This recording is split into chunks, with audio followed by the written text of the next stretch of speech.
Hi everyone, it's me. So today I thought it would be really good to do a morning chat. And thank you very much. I love coffee. It's a thing. It really is.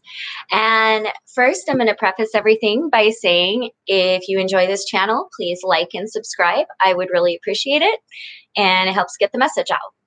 So, um, first, I want to give a huge thank you to Joni.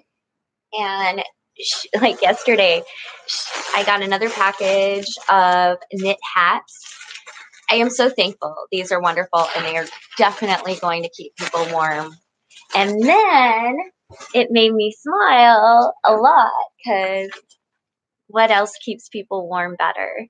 And so we got a package of coffee to hand out. So that's absolutely wonderful. Hello, everyone. Let's pick me up. Thank you. How do I like my coffee? Well, I like my coffee with a little bit of sugar and sometimes a little more sugar depending on the day because mornings are kind of rough for me. Um, it seems like sometimes the ailments seem to be worse in in the morning time. Um, so that's an issue. I wanted to talk also like it's nice for self-care sometimes to I ended up last night and I kind of pushed myself and I made a strawberry rhubarb pie like right before bed. But I was so grateful in the morning because I have half an apple pie and a strawberry rhubarb pie that are just waiting. And I know that Austin wanted to come over for some strawberry rhubarb. So I'm going to let him do that. And I'm going to give that camp some supplies, which will be wonderful. Oh, greetings. um, Thank you. I appreciate that, the compliment. It's just kind of in the morning. This is me in the morning. Well, with my hair up, because otherwise, yeah, it was a thing. I had to put my hair up. That would have been a little too wild. Um, I'm just really excited and thankful. Let's see. Hey, wonderful. Germany, Texas, Italy. Wonderful to see you all. Thank you. Thank you for listening. Um, so yesterday, I was able to get some energy assistance. So that was wonderful. And I got some information to like pass along to others in the area for that. And I think that's important. To keep people housed as well. So that was really exciting. Exciting for my life, I guess. I did some painting yesterday. You know, you just do what you can. And then today, we're going to go and hand some things out and get people warm. And then it's also food bank day. And that's actually why I made the pies is because, they give a lot of fresh foods. And so it's really important to use those before they go bad. And so what I do, like with the raspberries, I made a raspberry jam and just put it in an old, it gets used so fast. So I just put it in like an old jelly jar with the top. Um, Thank you very much. How cold is it now in Seattle? It is starting to get cold. This week we're blessed and it's been up in the 60s during the day. But at night it's dropping. It's going into sometimes the 40s. So that's chilly. And when you're exposed to the elements, it's worse. It really is. Exposure to the elements is just harsh. um, you practice sport in the morning. Um, no. No, what I do in the morning is I wake up and I take my meds if I can, if my stomach's like up for it, right away. I make my coffee. As when the water gets hot, I take Rowan out to go to the bathroom, and then I come back and I focus on feeling better and pushing away the aches and the pains and focusing my attention on the fact that it's a new day with a new start and I can get through it. That's how I spend my mornings. And coffee. Coffee and some more coffee and a little bit more coffee and then some water because, dehydration and I take a medicine for edema. So, water's important. So that's that. I know. So no sport in the morning. My my exercise is walking, hiking, walking fast. And if anybody knows about Seattle, when I say walking, Seattle is has insane hills, insane steps, insane trails that you can in the city just go to the parks and go and enjoy. So it's a nice thing to be able to enjoy when I can. Um, is there any other questions? Let's see. Been on disability for the 15 years, and I just take yeah. It's um, I'm still waiting on Social Security hearing. It's been rescheduled and rescheduled and rescheduled, and I'm on. As soon as it comes up, it's the final hearing. So um, I fired my last lawyer and I'm going in this time without a lawyer and just depending on my medical records. And that's the thing too, and that was something I was thinking about this morning is when you have ailments, whether that be traumatic brain injuries or, you know, um, mental disabilities or physical disabilities that are unseen. A lot of times people in well-meaning advice with absolutely no medical training forget that the advice you're listening to or I'm listening to are medical professionals who have years of my medical history, years. And for someone to try and dismiss or judge those or know anything about it unless I have spoken in depth, which is going to happen with my doctors. I mean, that's the thing is taking those steps. And that also leads to a subject I'm going to talk about later, which is choice and autonomy, and choice and homelessness. And I'm just going to, before I talk about it, I'm just going to lead with one thing is how can you have a choice when the other choice isn't there? Like, if you're choosing to sleep on the streets or you put that off and you say that, how can you say that if the choice isn't being housed? If you have no other choice, is it a choice? Like, that strikes me as somebody trying to make it okay, get some control, feel like they have control. So, I have bipolar and sensation.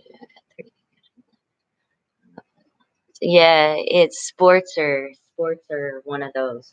Um, yeah, that's I had a head injury as a kid, falling off like some metal monkey bars and gotten caught up in them.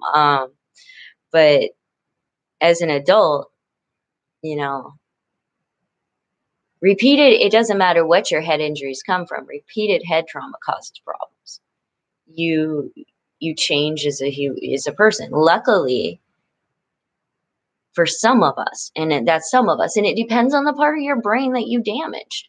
Like it really does. There are so many interconnected, interesting parts of our brain because it is us. That is the whole of who we are is located there.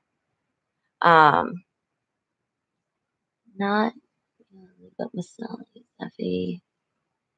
Did you meet her? No, I have never met Malala. Her perseverance and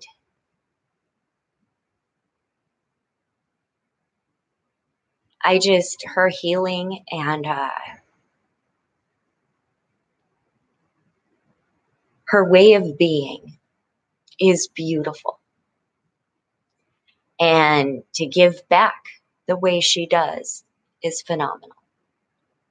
And to do what she is doing, going to school and doing her humanitarian work after that kind of brain injury makes me feel amazing that I'm watching this amazing young woman just spread change in this world. And it makes my heart glow. So yeah, she's definitely a hero of mine. Side on food or rent, so I bought food and didn't pay my rent, so they kicked me out and I became homeless. And that's really awesome. Thank you, Joni. And I hope you were, Joni, I hope you were on early or when I thanked you. I'm so grateful. Thank you. Thank you for donating those. It was great to get the hats and the coffee and then just know that, it's going to warm people. Having gratitude every day changes everything. It does. It does. And sometimes the gratefulness comes in the challenges of the day. Like knowing that I'm learning something, not necessarily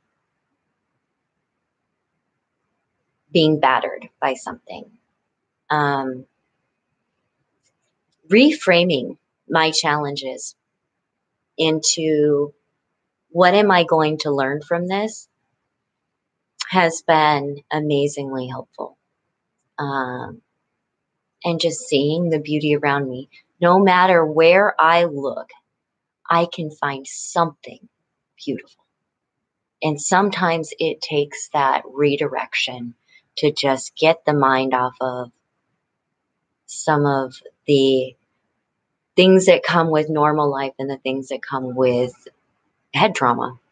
And so that's how I do it. Like, I didn't want to see me homeless, so she looked around. 4 to 5 months before winter time, we have to Canada. Yeah. I have read. See, that's another thing I do is study when I can and research. And here's the thing: when people, well-meaning friends and family, sometimes can make a situation worse. And people who end up homeless, like couch surfing, usually go through years of chronic homelessness.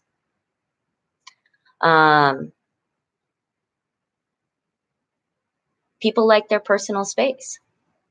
Even when I was homeless, we had our own tents. And one thing I learned from being at my half sisters before I came here was that you are impeding on someone else's personal space. You're impeding on their way of life, and your way of life is stinted. Your thoughts, your actions, and people have a hard time understanding difficulties that can lead to homelessness. And I'm not saying it, believe me, I'm not saying that in every situation that is that. And if you are freezing, get with somebody who can help you stay warm, or if, whatever you're going through. But I'm just saying that when you look at the studies, people who end up couch surfing often end up chronically homeless. It's, we need housing. We need people to have a permanent, safe, stable place. Healthy. That's part of healthcare. I I have an issue with that. Like I say, you and I, whatever. Knowing that any species that has its habitat disrupted becomes unhealthy and unstable. Species go extinct because of that.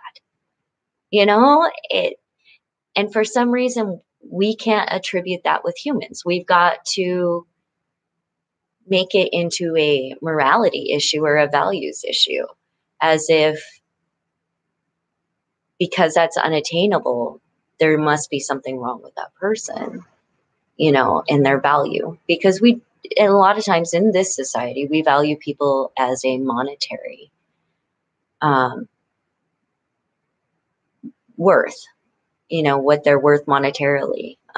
You find it in just the way we speak to each other. Hi, I'm so-and-so. What do you do? I'm alive. How are you? Rock on. Let me take a look and see if there's any more questions.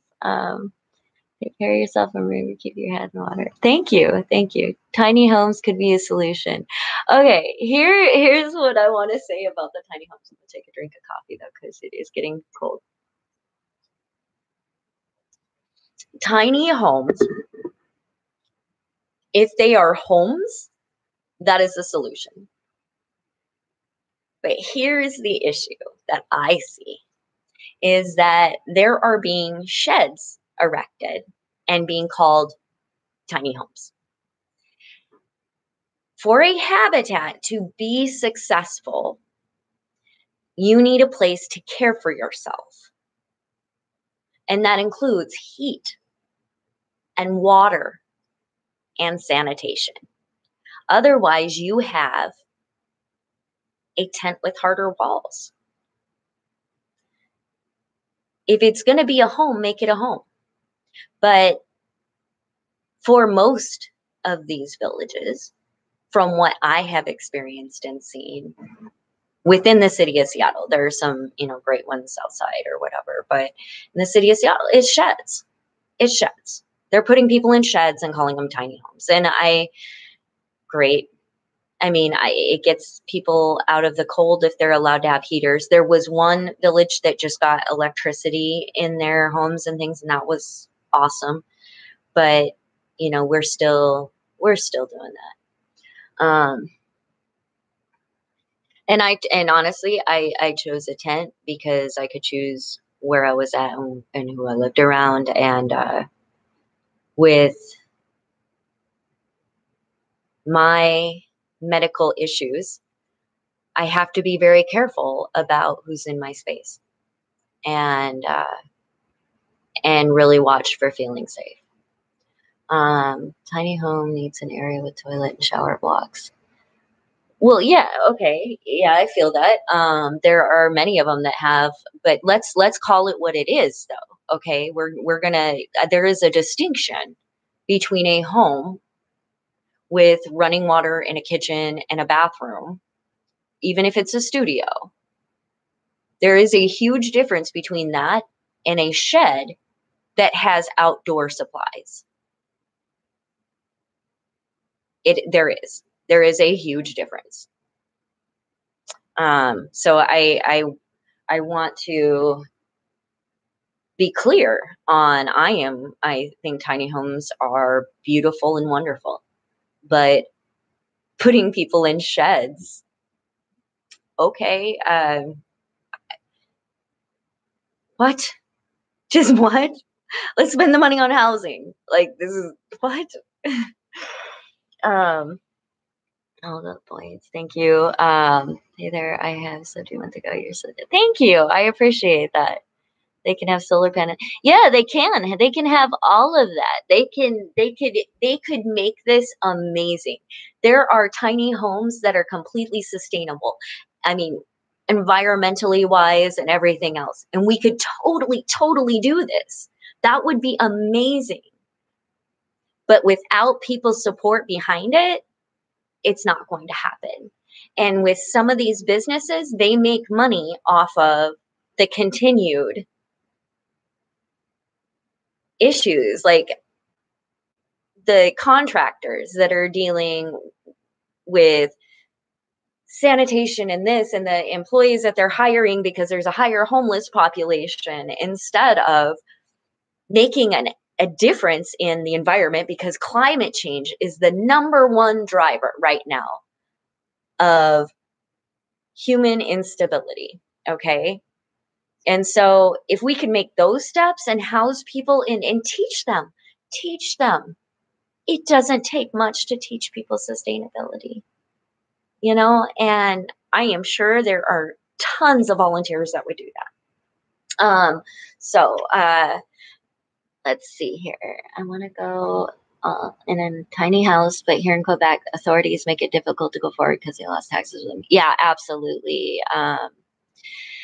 There, the thing is everybody wants to go with what they view as the cheapest solution. Here's the issue that I see. By going with that, we're perpetuating more and more. It's almost like the prison complex. And by going with the cheapest issues, we're not going with solutions, because we know for a fact that housing first and healthcare are solutions. Getting individuals healthy, mind, body, getting them healthy leads to healthier communities and healthier families, and interconnectedness and social cohesion, and ability to withstand disasters that happen, because natural disasters are going to keep coming. We could do this. But instead, we get wrapped up in, well, who's going to pay for it? Well, who's paying for high utilizer emergency room services, community patrols, case management for people on the streets, the sweeping crews, navigation teams? All these other things are costs that are associated with a growing population of people who are unhoused. And those costs rise and rise and rise and rise, but we don't look at, we're cool with that, as long as we don't feel that people are getting something more than us. And the thing is everyone, human rights to me means everyone has a right to basic, safe, stable housing. If you want more than that, if you want whatever, okay, go. But some of us can't. And humans deserve a species. Okay, I'm going to go with species, because I believe outside of us, our environment also deserves protection. But we deserve safe and stable places to be, to live, to be. And it's important. Problem with tiny homes is more people at one space, more they consume power, water, and gas, etc. Well, exactly. And that's why we need to go with sustainable solutions that are out there. Like, there's no reason to be doing that. And the thing is can you imagine the resources that are used in not putting people in housing? It's up there. And okay, well, I'm I'm done with that subject for the moment, because I'm kind of going up on time. I want another drink of coffee. Hey, okay, that's inappropriate. So I'm not going to address that. So this is Coffee with Me, and I just want to say a big thank you to the people who listen and keep me and Rowan alive, and keep other people alive and warm and safe. The fact that you are beings adding to this world, it's wonderful. And believe me, there's a ripple effect, and it will go on, and you will inspire people. So I want to thank you for that.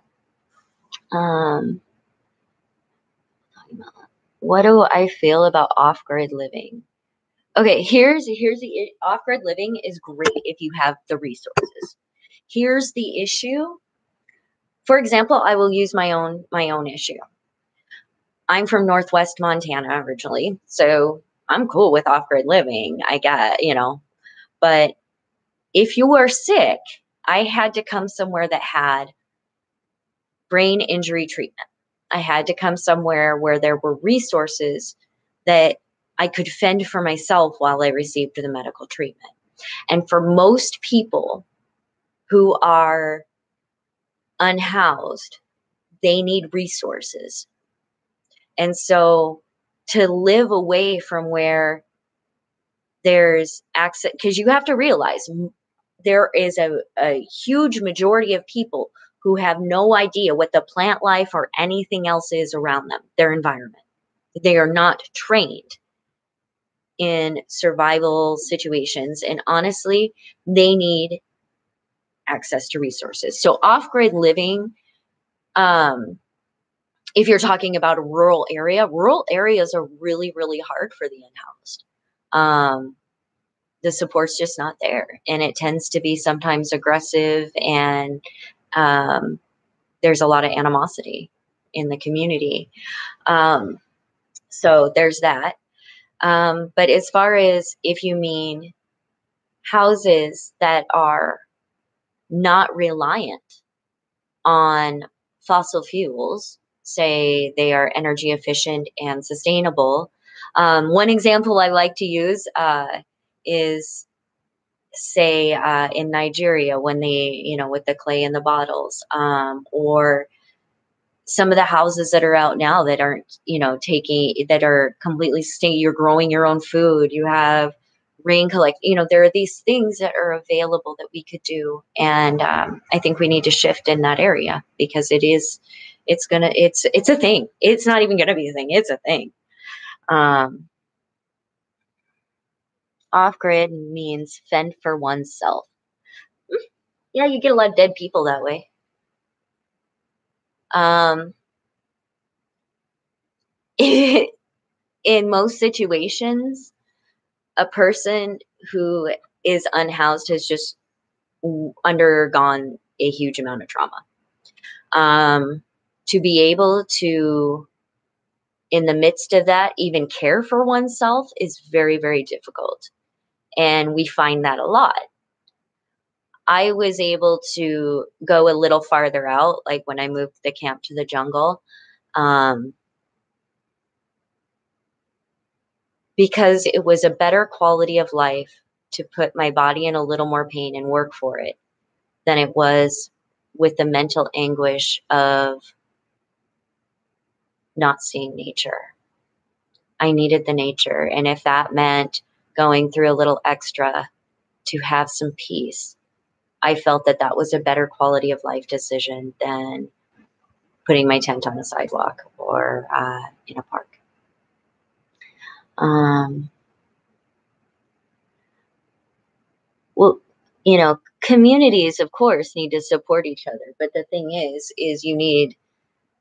there are evidence-based methods for getting, you know, communities to work together. The thing is get healthy individuals in a healthy community thinking correctly with empathy and compassion, and it will come together. It really will. But if you have unhealthy thought patterns already pervading a community, like say the negative thought pattern was that homeless were dirty, stinky, and smelled like pee. That's actually one I've heard quite a bit. Here's the issue. What's the age of the person you're looking at? Is this senior? Have you offered any kind of incontinence supplies, clothing, new clothing, a shower? Many people find it hard to travel miles to get somewhere where they have those facilities. Um, so there's some issues there. Oh, gross. Okay. Some people are definitely going to be blocked. Must be the changes. Ideally, it would be beneficial if governments had initiatives who are in the position they are in without much control, find them basic resources to do. Yeah, absolutely. It would be beneficial, and it would be ideal if we would fund housing and things like that. But here's the issue. The issue is not evading taxes, okay?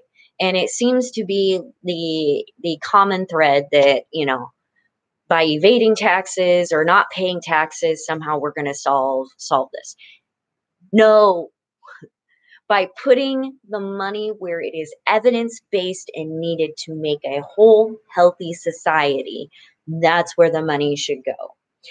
Should we be putting money into more war and death and destruction and giving up on our climate and our environment and racism, misogyny, bigotry, xenophobia? No, no, don't put money there. Those are bad things. Okay, that's bad. I don't know where people get that, like there's gray or no on that one. It's bad. Okay. Mm. So no, we just need to put money where it belongs, which is in our people, which is in lifting up everyone by being that someone. So, how am I doing? I'm okay. I'm okay. Like I said, it's you have challenges and you overcome them, and you just wonder what you can learn. Um, okay, whoever this is about sex, please get off my channel. Like I'm not sure right now how to block you, but it's gonna happen. Test such a clean maintenance of parks instead of providing money. They can have a trade system for water, food, and clothing. Okay, all right, I see what you're saying. Here's the issue with that. How about your employer did that? You don't get money, you just get this. That doesn't give you any autonomy. Just because people used to kind of argue about this because when we would spange, we'd get some dollars, and when it was freezing or we were going through it, we'd go to Starbucks and get a 250 Pike Place with a free refill, and you'd sit and you'd charge your things and you'd stay warm and you would enjoy yourself. And people thought that if you didn't do that, you'd somehow get housing. And you know what? Here's the thing. If you don't want to give money, don't. Don't. If you want to give other things, that's great. But you cannot force people to work and only give them that. You have to give them autonomy over their lives. Food, water, and shelter, that's a human right. That's a human right. And the thing is nobody without extreme medical experience needs to be judging who's disabled and who's not too. That's another one. Like I don't know where all of a sudden people just come out the woodwork with their medical advice without knowing anything about the patient. That's a little crazy to me. Like that's insane. Knowing absolutely nothing about the patient and then just being like, here you go, bam, that'll do it. It's like, could you not? Um, oh my God, this is so gross. Okay. Any plans for the weekend? Bronchitis since that's Friday. Sitting indoors get better.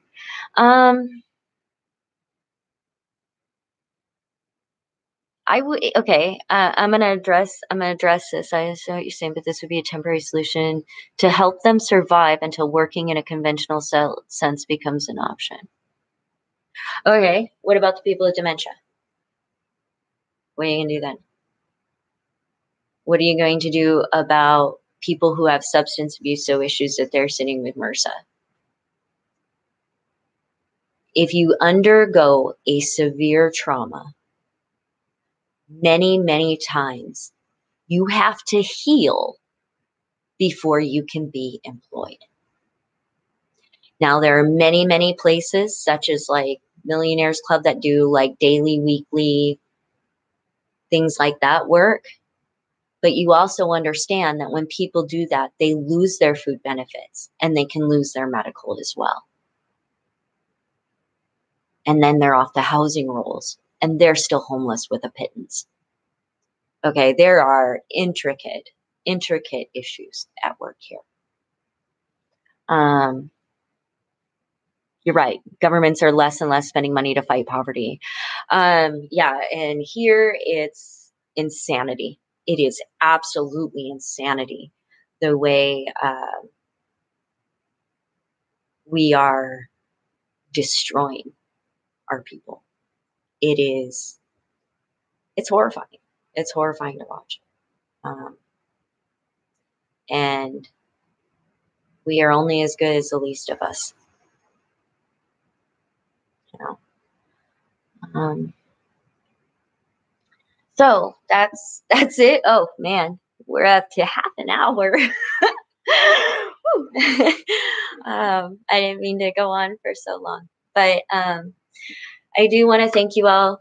Thank you so much for the donations, for the gifts to help keep me and Rowan afloat, and to help keep our communities going. And for the kind messages and the love and the joy that you share and your stories. Thank you.